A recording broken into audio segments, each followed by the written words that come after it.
I've noticed that when I talk to politicians, and by that I mean people who are actively involved in politics, and I bring up the issue of Nigeria splitting up, they usually go in the same direction. The most common excuse I hear from them is that Nigerians are too intertwined to be separated.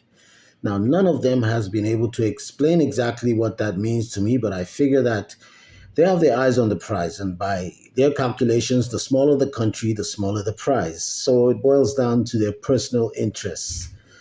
I'm all for Nigeria splitting up into five or six countries, the same for the same reason India and Pakistan split up.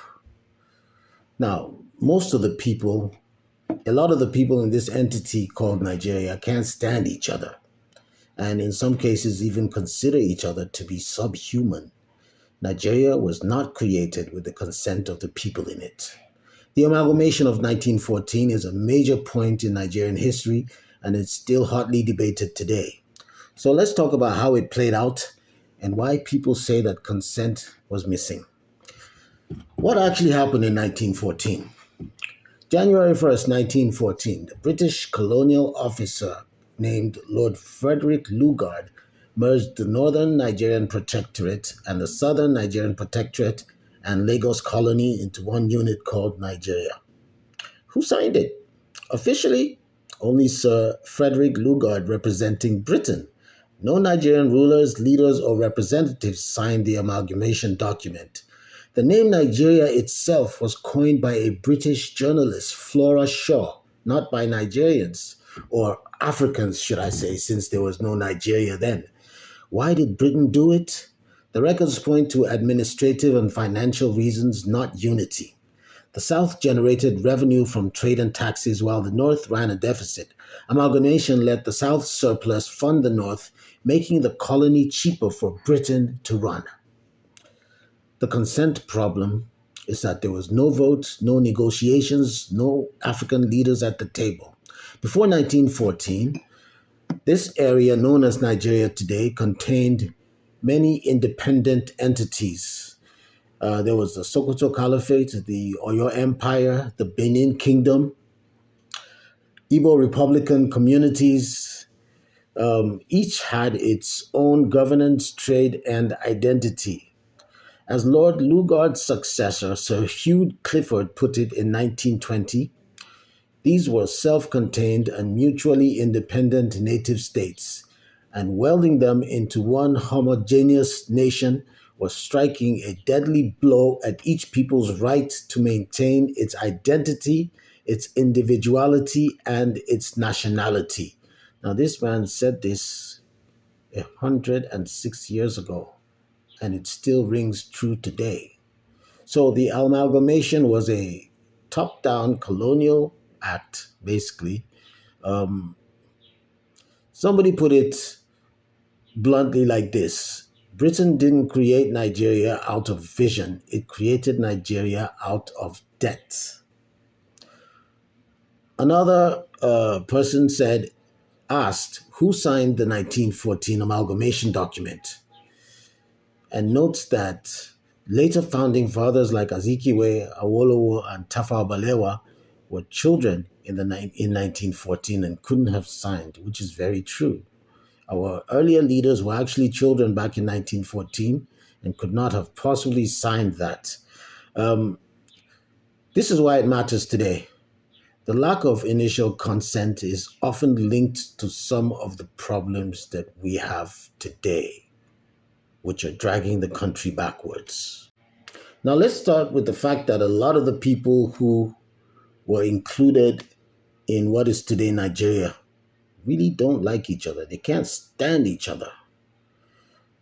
Funnily, the very people who created Nigeria have a similar situation in their home country.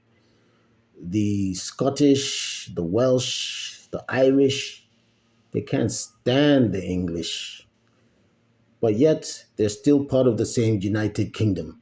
So it's not impossible to be part of a single unit even if you don't like each other. But then there has to be a balance of some sort. And in Nigeria, we don't have that balance. So here we have a bunch of people who really don't like each other, who were living side by side, and then somebody comes and then puts everybody under in one single unit. And of course, like I earlier stated, it wasn't done for the sake of unity. It was done for administrative purposes to make the running of this entity. I'm not even gonna call it a country. I think it was more of a business deal. So it was for the purpose of the smooth running of the business that the British had set up. I remember meeting a man from Scotland a few years back.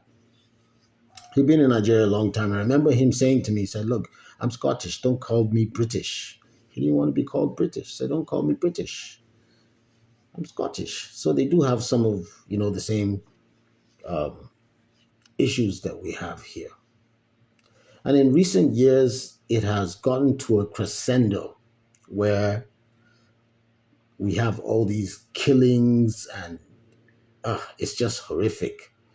Now, I'm all for part of the reason why I'm all for the splitting up is the fact that if we do what India and Pakistan did, at least each independent unit would have a fair chance of defending themselves.